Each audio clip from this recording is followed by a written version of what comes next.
Hi, my name's Lynn Van de Kamp. I'm the Assistant General Manager and Marketing Manager of Gilmore Gardens Retirement Community. Thank you so much for joining us today for this fall's prevention presentation.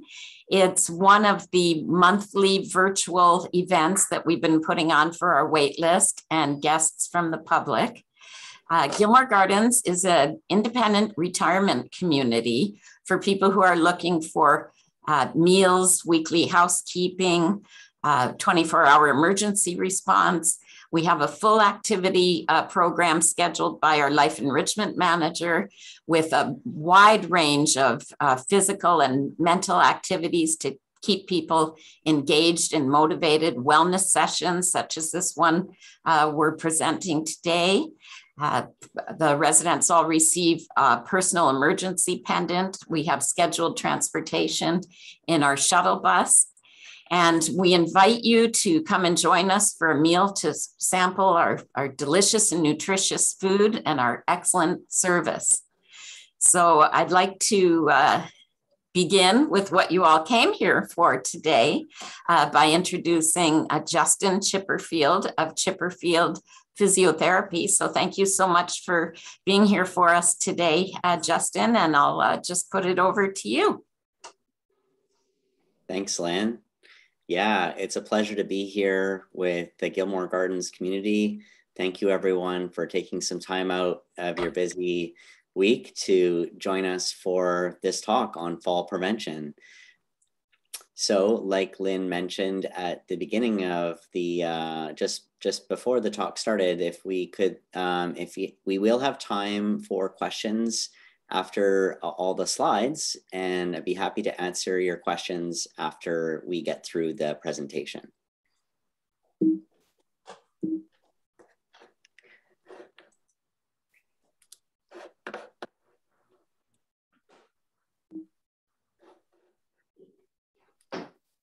All right, so a little bit about me.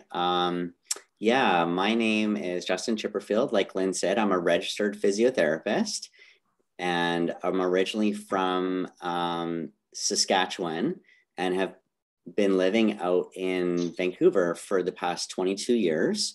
When I first arrived, I got a job working at Richmond Hospital. I worked at Richmond Hospital for about 15 years before starting up Chipperfield Mobile Physiotherapy. And I live in Vancouver with, I've got 3 beautiful children, a son and 2 daughters, and of course, our standard poodle, Fergus. Can't forget about him. So just a little bit more about Chipperfield Physio. We started in 2013 to make rehab more accessible to people who can't get to a clinic. So one of the unique and sort of special things about our business model is that we are fully mobile. We don't have a clinic space or a brick and mortar space. So we bring the therapist to you. And we have a multidisciplinary team of services that include in-home physiotherapy, massage, personal training, occupational therapy, and acupuncture. So we see clients all over the Lower Mainland, from Vancouver to Burnaby, to Richmond, to the North Shore, New Westminster, the Tri-Cities, and we are typically seeing people in their homes or care homes or offices, wherever you would like us to come. We will do our best to come and treat you.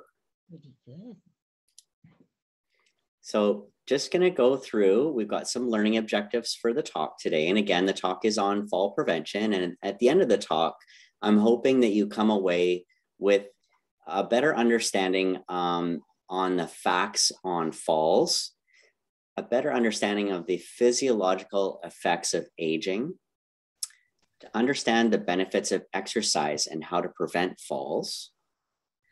We're going to identify the types and amount of exercise that are best for preventing falls, learn how to fall and what to do if you fall, learn home safety tips, and talk about safety aids.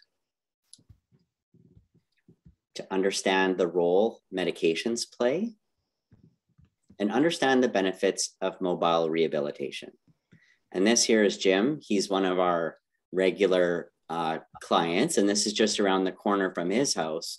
And I was out for a walk with him in his neighborhood, and we came upon a really long pole, and it was sort of sitting at an angle. And we've been working on strengthening Jim's thigh muscles after he had a bad car accident. And so this was the perfect height for him to do the sit to stand strength exercise. So I got him to sit down and I captured this photo. That's an actual client of ours. So starting off with the facts on falls. As many of you are probably aware, falls are a major public health problem. Consequences may include injury, pain, loss of function and independence, and decreased quality of life. 95% of hip fractures are due to falls. So hip fractures and wrist fractures, any shoulder fractures, those are the type of injuries that we often get called out for when we're doing home visits. And they're usually as a result of a fall, typically at home. 30% of community dwelling people age 65 and over fall at least once per year. Falls in these people are the leading cause of injury-related hospitalization and death. So 1 out of 3, that's a pretty high number. 1 out of 3 adults, community dwelling, age 65 and older, are likely to have a fall this year. 50% of all falls causing hospitalization happen at home. Seniors who have had 1 fall are at twice the risk of future falls. Falls are recognized as an early sign of subsequent functional decline. Falls result in significant risk for hospitalization and institutionalization. Each year, falls directly cost BC over $200 million in healthcare costs. The healthcare costs associated with falls in Australia is projected to triple by 2051, costing a whopping $1.4 billion. So these falls do have a significant impact on our healthcare system. The good news is you can prevent falls, and that is why we are here today, to learn more about how you can prevent a fall. The first step to avoiding falls is to understand what causes them. For example, poor balance, decreased muscle and bone strength, reduced vision or hearing, changes in cognition, reduced reaction time, medications, and unsafe conditions in and around your home can increase your chance of falling. You can prevent falls by making the needed adjustments to your home and lifestyle, by making sure you eat well, stay fit, and by using assistive devices to facilitate your daily life while keeping you safe. There are some normal physiological effects of aging that we can't fight. It's never too late to start protecting yourself against the inevitable age-related changes that our bodies experience. Approximately 1 in 3 adults aged 60 and older suffer from severe muscle loss called sarcopenia. Sarcopenia drastically affects the strength of the legs, hips, and core, all of which are critical to mobility and maintaining independence. Our muscles act as protection for our bones, helping prevent fractures. So the stronger our muscles are, the more they protect our bones. Proprioception, or your ability to sense where your body is relative to other things and control your body's positioning, naturally declines as we age. As a result, balance and stability decline, leading to an increased risk of falling. Cognitive impairment in executive function is directly related to compromised balance and gait function. Decreased ability to multitask also plays a key role, and can lead to an increased chance of falling.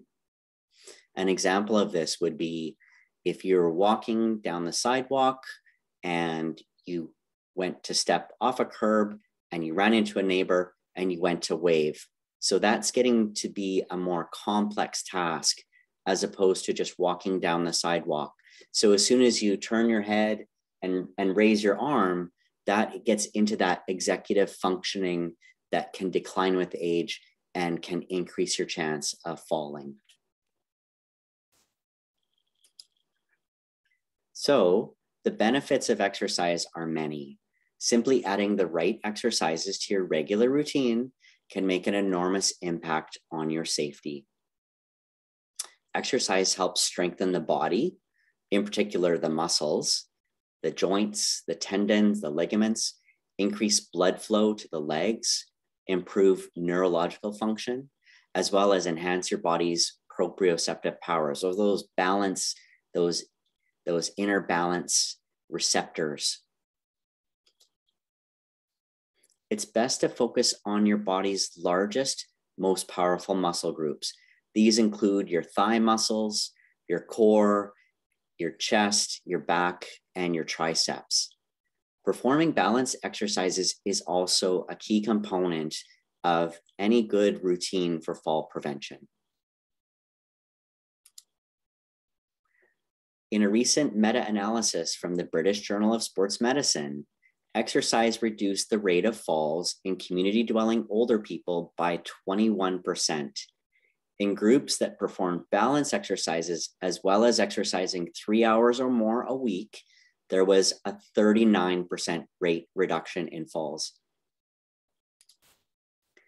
This updated review confirms that exercise as a single intervention can help prevent falls in community-dwelling older people. That's a 39% reduction in the chance of falling when you're working on balance and strength exercises up to 3 hours a week. So it is important to note that the amount you exercise is important, and that works out to roughly 30 minutes a day. It's also important to think about your health. So the healthier your body is and the healthier your mind is, the less chance you have of falling. Eating healthy meals. Nutritious meals provide fuel for your muscles and your brain. Be sure to eat lots of fruits and vegetables, as well as lean cuts of meat or plant-based proteins. Don't skip meals, as it can cause weakness and dizziness. Have a light snack in between meals to keep your tank topped up. And do some form of daily physical activity. In determining your fall risk, as physiotherapists, there are a number of assessment tests that we use to determine your risk of falling. Obviously, when we do in-person sessions, one-on-one, we do a series of tests and screening to get a sense of where your baseline is. Everyone's baseline for their balance is different. Some people have really good balance. You know, they had really good balance as kids and teenagers and young adults, and that often carries through to adulthood. Some people, even as youngsters, have not a fantastic baseline for their balance. So we need to, everyone is unique in their own situation, and depending on what other factors are going on. For instance, if you have trouble getting up from a chair without the use of armrests, we know that you're probably at an increased risk of falling. If you rely on a walking aid like a cane or a walker, obviously there's probably a reason why you're using a walking aid, and you have an increased chance of falling. We also talked about how previous falls can lead to a greater chance of falling. So there are a number of different things that we look at in determining your fall risk. So we're going to focus now on, obviously, one thing we do as physiotherapists is we are very pro movement and pro exercise. So we know and we feel that a big part of our treatment is getting you stronger. And so what we're going to go over today is just, I've got a series of videos that I'm going to play of just some examples of exercises. And of course, it's always best to have, to make sure if you're going to try these exercises, to try them in a safe environment and know your limits. What I did is I've just put together a series of videos of some of the more common exercises that work the bigger thigh and muscle groups that are usually fairly safe to do. And we're just going to go through those. So the first exercise to prevent falls is the sit to stand. I'm just going to play this little clip here. So just if you move forward on the front edge of your seat and push up off the armrests, this is an easier way to stand. Alternately, if you want a bit more of a challenge, you can clasp your hands out in front of you, and that makes it a little more challenging. So again, just to review this activity, this is the thing I like about this exercise a lot is it's very functional. We all have to get up from chairs. If you have a soft seat, it's more challenging to get up from. A soft, low seat is going to be always more challenging. I purposely chose this chair because it's firmer, it's a little bit higher, and it has armrests. So if you're having difficulty going from sitting to stand, getting the right chair in place that you spend some time in your home environment is really important. So again, I'm just going to play this one more time because I want you to note how I'm initially sitting back in the chair, but I'm going to scooch my bottom forward and I'm going to lean my chest forward. These are really key things that we might not realize that we do to make this functional activity easier.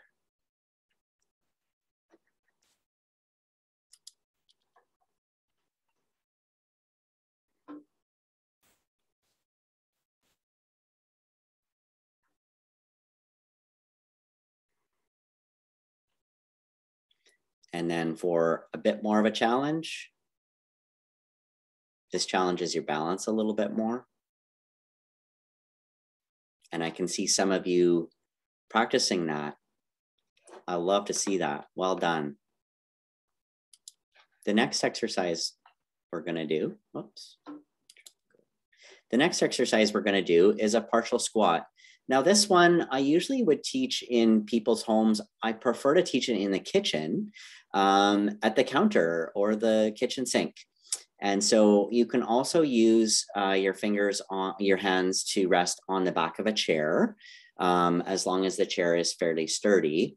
And I'm just going to play this video. It's just a little mini squat or partial squat. So just note how the motion is like you're going to sit down in a chair. And please, if you want, please feel free to give these a try at home if you have a safe environment to practice them in. I'm just keeping my knees over my toes, holding onto the chair for balance. Just going to play that clip one more time. Just note how I keep my upper body nice and tall. And it's like a sitting motion. It's like you're going to sit down in a chair. That's often how I teach it with the clients that I'm working with in their homes. And this is a great exercise to strengthen the thigh muscles and the glute muscles.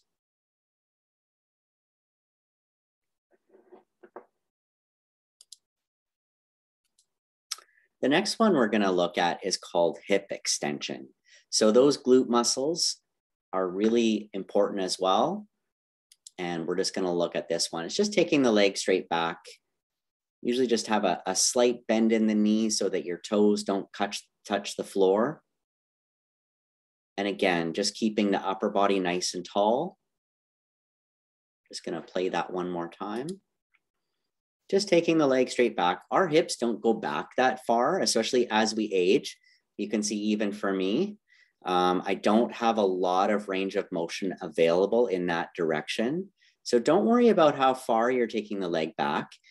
You're just trying to work this muscle right in here, your big glute muscle at the back. The next one is called hip abduction. And this one is going to work the muscles at the side of the hip. Again, just keeping that upper body nice and tall. You have to make sure when you do these standing ones that the leg you're standing on is solid and secure. because it also gets a workout. So sometimes if you're doing these and your leg that you're standing on is getting tired, you may need to just sit and take a short break. So again, just looking at this one, just taking the leg straight out to the side, try not to let the leg drift forward, upper body nice and tall. And that is hip abduction. Now we're going to look at some balance exercises. So these are some of the balance exercises that we go through when we're doing our assessment. And these are going to start off easy and move as we go through them. It's going to get harder and harder. So I do just want to make sure that if you are practicing these along at home, that you have something to hold on to and make sure you're safe. So the first one is just with your feet together. So we're going to keep our eyes open for this one. I always like to start with these by having, get your feet close together while still holding on to the chair or the counter. Then if you're feeling steady, you can let go and just hold for 5 to 10 seconds. Everyone's baseline is going to be different. For some people, 3 seconds might be a challenge. Again, just see that I'm holding onto the chair. I'm getting my balance. I've got my balance. I'm going to let go and I'm just going to hold. And generally speaking, if you can hold these for 5 to 10 seconds, I find for most people that is a good starting point. The next one is called split tandem stance. So just make a special note of the position of my feet. They're spread apart in tandem. Again, just holding onto the chair, getting your balance, and then watch as I let go of the chair and balance, but it's there if I need it. If you start to feel really wobbly, then grab the counter or the chair and just re-steady yourself.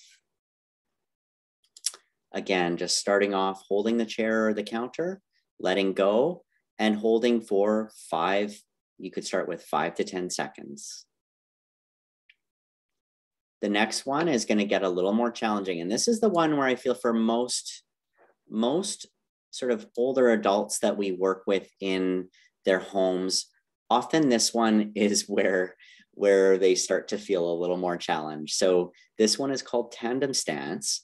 And you can see that one foot is directly in front of the other foot. So again, I'm just holding on to that chair or counter. And I'm going to get my balance. And when I feel like I've got my balance, I'm going to let go. Okay, I'm going to let go and just hold and see if you can hold for, 5 seconds or so. Okay, just one more time. Tandem stance, one foot in front of the other, and just standing nice and tall. And I can see that some of you at home are going through these, and that's fantastic. These are very, the thing I love about all these exercises that I'm showing you guys today is that you don't need any fancy equipment for them. You can just do them. All you need is a chair, maybe a chair, or do them in the kitchen. Very easy and practical. Okay, now the next one is the most challenging balance exercise that I'm going to introduce today. And that is called single leg stance or single leg balance. Again, I'm just going to be holding onto the chair. I'm going to get my balance on one leg. And then when I have it, I'm going to let go. And again, this one is typically more challenging. So the goal, if you can do whatever stage you found yourself where it was a bit of a challenge, is probably the exercise that is best for you. So if it's too easy, go on to the next one. And if it's a bit of a challenge, then see if you can hold it. And the goal is to be able to hold these balance exercises for longer and longer. So I know I use the example of 5 to 10 seconds. For a lot of our clients that we work with, that's a good challenge. For some of our clients, we can hold them for even 20 to 30 seconds. But usually I don't get people to hold it for much longer than 30 seconds. So again, just to review the single leg balance, just balancing on one leg, letting go, and holding. And of course, a good idea to do with the tandem, the split tandem, the tandem and the single leg balance is to alternate which leg you have forward. And also for the single leg stance, if you found you could do that one, you could do 1 repetition on the right leg and then switch and do another repetition on the left leg. And I usually recommend if you do, for those strengthening exercises, if you do, 1 or 2 sets of 10, and then for the balance exercises, if you do about 3 repetitions on each leg, that would be a good starting point.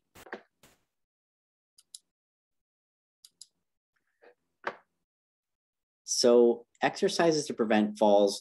While walking alone has not been proven to effectively prevent falls, it does have a number of other health benefits. And certainly walking is probably one of the all-around best activities that I recommend for the clients that I work with. Tai Chi is excellent for building strength and balance. Stationary cycling builds leg strength and cardiovascular endurance, or aerobic endurance. That's good for your heart and lungs. The nice thing about something like stationary cycling is that it's lower impact and easier for your joints, but not everyone has access to a stationary bike. Resistance training, that's the same as strength training, builds muscle mass. So some of those exercises, the videos that I did at the beginning there, you can also think about doing other exercises with bands and weights. And those are something that your physiotherapist can help you set up a program with. Group exercise classes are wonderful. I know at Verve, they offer, at Gilmore Gardens, they offer a variety of group exercise classes. Aquafit and swimming are also excellent. The nice thing about the water is you get the hydrostatic pressure, and for people that have a little bit of trouble with their balance, they can sometimes feel a little bit steadier in the water. So really, any form of physical activity that gets your body moving and keeps you strong and active, we would recommend it. So I'm now going to play a video from an article on how to fall. So in the Netherlands, this video is from the Netherlands, and they're really leading the way on fall prevention on an international level. The nice thing I like about what they're doing over there is they're making things very practical for the seniors that attend their group classes. So you can see here, there's a step, there's a ramp, there's a blue mat, there's like a wobble board. You've got some people with canes, some people without. And basically the idea is to challenge yourself in a somewhat safe environment. So I'm just going to play this video clip, and you can see, watch how they're they see that lady is on the blue mat. That man is going down the ramp, and there's a couple of people there, and they're saying, okay, now raise your hand. That's that thing I was talking about. Like if you raise your hand and you rotate your head. Sorry, there's just a bit of a glitch here with the video. That will go away. And I'm just going to play it one more time. So I thought this was really neat in that they actually have a real life situation. As soon as that lady stands on that unstable surface, she kind of loses her balance, but she rights herself. And they're raising their hands just to make things a little more challenging.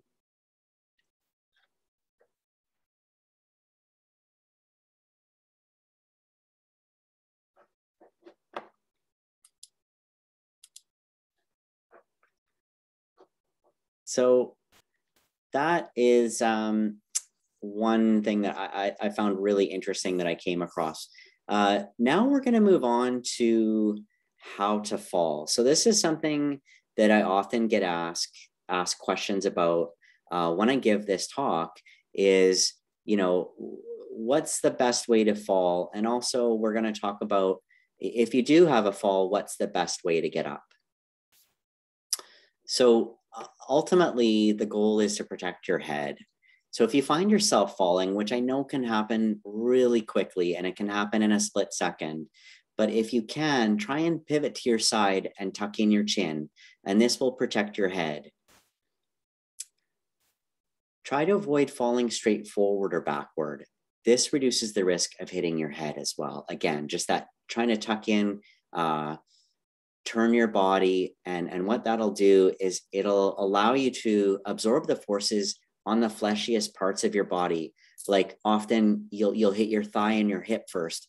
That's one of the reasons why, you know, people have hip fractures when they fall, because that's usually one of the first points of contact. But it's still better than if you hit your head. The other one that you want to try to avoid, and I know it's a natural thing, but try to avoid a foosh injury, and that stands for fall on outstretched hand. And that's where you kind of reach your hand out and fall. And that often can result in what's called a Colles fracture of your distal forearm.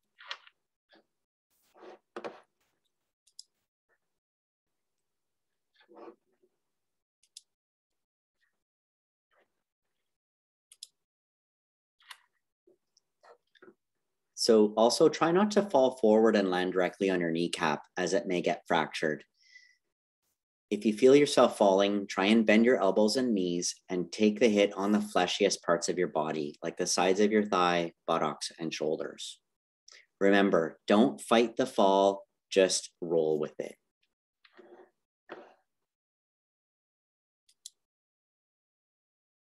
So if you do fall, some important considerations that I want to go over. Make sure you don't rush to get up. This is probably the natural instinct, is just to rush to get up if you've had a fall. It's important to just take your time and make sure that you're not injured before trying to get up. Others may try and help you as well. But you want to make sure if you have a fall, and especially if you land on your hip and you, heaven forbid, you do have a broken hip, then, you know, the last thing you want to do is get up and weight bear on that. If you're alone and cannot get up, call 911. And I think I have on my next slide to carry a cell phone with you at all times if you can. Don't let the fear of falling again prevent you from being inactive. Inactivity creates an even greater risk of falling. It's natural once you've had a fall to lose your confidence, but the quicker you can get back into being active and getting strong, the less chance you have of falling, provided that it's safe to do so. So one of the other things to consider would be to get a lifeline system or something similar, especially if you live on your own. And that's a fall detection system that if you do have a fall, it'll alert, it'll send a message. Carry a cell phone with you so that you can call for help, like I mentioned, and have a friend or family member call you daily and leave them a spare key so that they can get to you quickly if you need help. So a little bit of pre-planning for these things can go a long way. We're going to now talk about home safety. As we mentioned, about 50% of falls occur in the home. Typically, what we find is they happen in the bathroom, maybe at night, or the bedroom, the kitchen. Those are probably the most common areas that we see falls occurring. So it's important to reduce clutter and make sure electrical cords or phone cords are out of the way. So if you have any loose cords around, just tuck them right up to the side of the wall, or just try and get them right out of your way. Area rugs, remove or make sure they are well secured. Again, it's quite common to have a trip over the edge or the corner of an area rug. So if you do have them in your home, make sure you have underlay and make sure that they're nice and heavy and well secured. And if you find you're tripping over them, even despite doing that, then I would suggest just getting rid of them entirely, because it's probably not a matter of if you're going to fall, it's a matter of when. In the bathroom, install grab bars for bath, shower, and toilet use. Use an anti-slip bath mat, and it's important to wipe up spills and water as quickly as possible. In the kitchen, again, wiping up spills. It's pretty common in the kitchen to have spilt water or liquids. So just wiping those up before you forget is a good way to prevent falls. and keep things within reach. What I mean by this is, if you have things that you use a lot, keep them in the lower down cupboards that you can reach, or the lower down upper cupboards that you don't have to use a step stool for.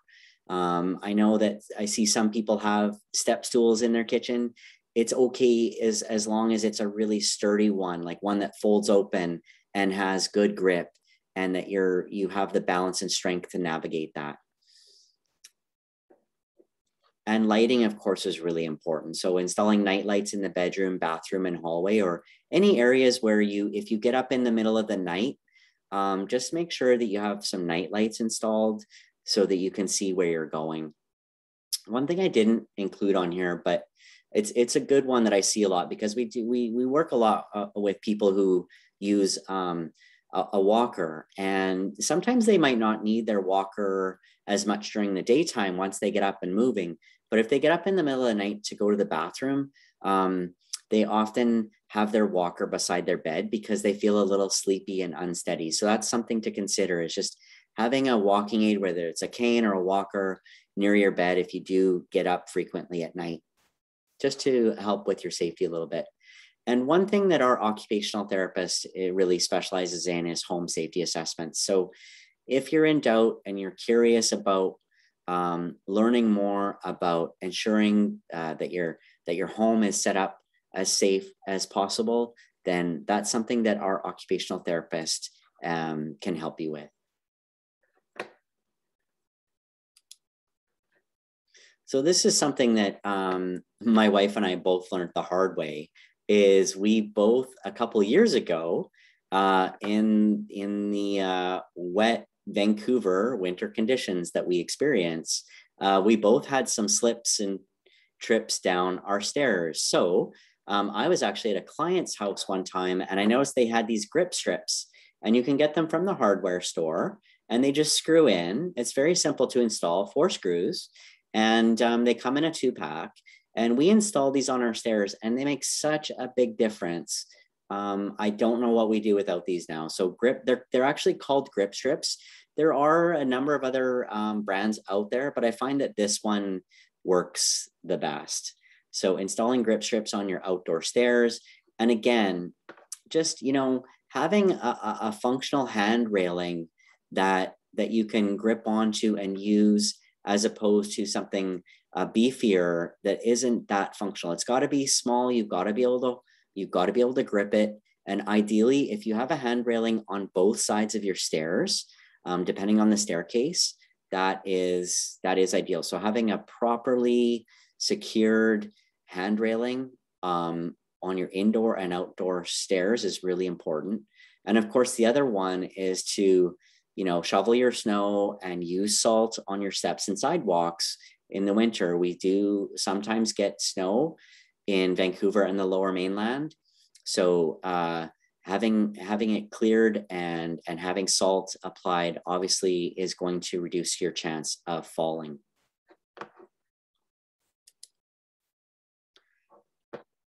So there are some safety aids that can be really beneficial to help us with fall prevention. So don't be embarrassed to use these aids to daily living. They can keep you safe and active. I know sometimes as you age, it gets a little bit harder to use these things, but at the end of the day, your safety is the #1 priority. Wearing your glasses and hearing aids. See your eye doctor every 1 to 2 years. These are really important things. You need to be able to see your environment around you, and especially if you're outdoors, to be able to hear things like vehicles. Use a cane, walking poles, or walker as needed. Again, these are balance aids that can really help you to stay steady on your feet, or if you lose your balance a little bit, they can help steady you. Of course, wearing appropriate footwear is probably the most important thing that you can do. So we want to make sure that your shoes are comfortable, that they provide good support, and they have a non-skid sole. So something with a good grip. It's important to, get new shoes every couple of years, depending on how much you use them. We see often that people are wearing shoes that are really worn out and don't have a lot of grip. So you're really not doing yourselves any favor holding on to those old shoes. Get something that fits you well, that you can secure nice and snug, even if it's with Velcro, and something with a good grip. Other examples of gadgets to improve safety include long-handled reachers. Any of you who have had a hip or a knee replacement are probably familiar with those. Again, sock aids and long-handled shoe horns. So long-handled shoe horns, you can see here in the picture, to make it easier to get your shoes on. So just talking a little bit more about walking aids, this is something obviously that as physiotherapists, we specialize a great deal on. We have a lot of knowledge around, and whether it's a cane or activator, when I say activator poles, it's like walking poles or hiking poles. Activator is just one of the brands that I'm familiar with, or a walker. The key is to have a professional assessment to see which walking aid is best for you, because there are a variety of walking aids out there. You may not know which one is best for you. It's important to figure out which one to use, because in my research in preparing for this talk, I discovered an interesting bit of information that if you don't have the correct walking aid, it can actually increase your chance of falling.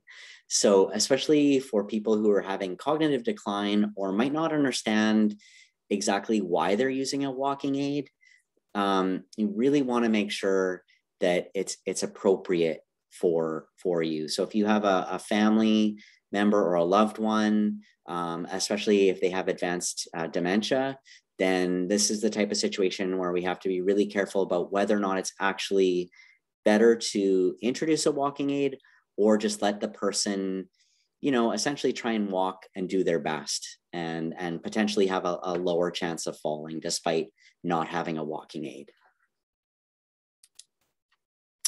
Medications obviously are so important. So talking to your doctor, your GP, your pharmacist about possible side effects of prescription or over-the-counter medication. Older adults who take 4 or more medications a day have a significantly greater risk of falls. So you want to read your directions carefully so you're aware of potential reactions with other medications. And when in doubt, discuss with your GP or pharmacist. If your medication causes dizziness or sleepiness, adjust your activities so you aren't at risk of falling. And finally, don't mix alcohol and medications. Alone or in combination with drugs, alcohol can cause falls. So we're just going to finish off with a little bit, just talking about the benefits of mobile rehab. Like I mentioned at the beginning, one of the unique things about what we do is we are a mobile rehab company with a multidisciplinary team. You get personalized one-on-one care. So no interruptions from clinic staff or other clients. We come to you. So there's no travel time, no parking costs, and no rush hour traffic headaches. Our sessions are one-on-one and 1 hour in length. So the therapist is afforded the time to treat the whole body and get to the cause of the symptoms, resolve more quickly, which means less time in pain and being limited in activity. Our therapists get to see how you move in your home environment and can tailor a custom homemade treatment plan that works in your space. This is one of my favorite things about doing mobile rehab is we can figure out and show you where to do those exercises, whether it's in the kitchen or your living room or your bedroom. We can use the environment around you, assess the safety of your stairs and your ability to do stairs. And so, yeah, doing rehabilitation in the home is very practical and functional.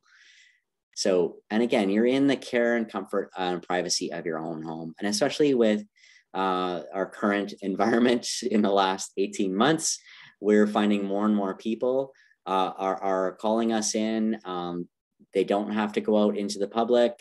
It's safer, it's more convenient. And especially for seniors and those with compromised immune systems, just being in the comfort of your own home, there's no place like it.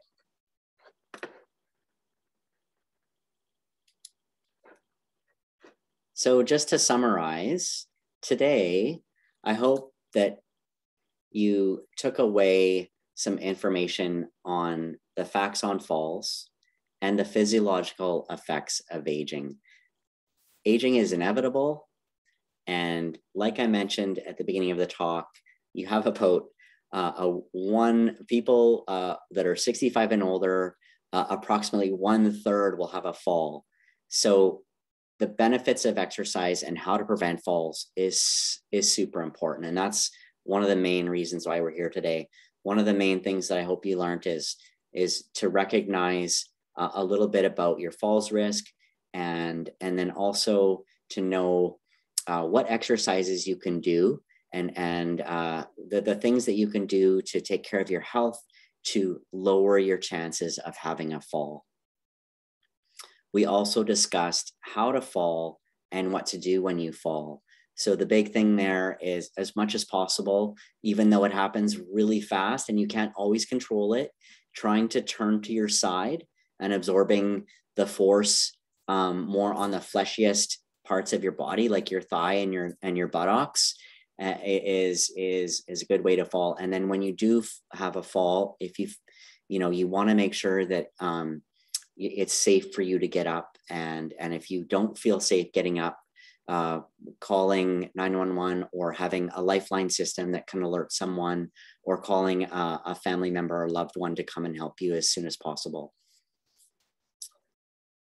So we also looked at some home safety tips and safety aids. So stuff like reducing clutter around your house, being really careful with area rugs and cords, installing grip strips on your stairs and proper hand railings, as well as wiping up spills, having grab bars, installing night lights. Those are all really important home safety tips. Safety aids, we talked about some of the gadgets that you can use just to help make your life a little bit easier, like long-handled reachers, long-handled shoe horns.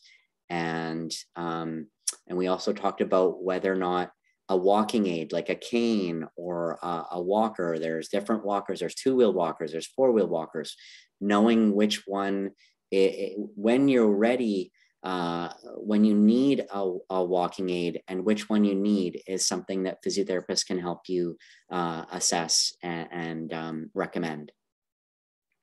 We talked about the role of medications and how it's important to review your medications regularly with your doctor and or pharmacist, just to see if because sometimes medications can actually cause you to feel dizzy, or interactions between different medications can cause you to feel dizzy.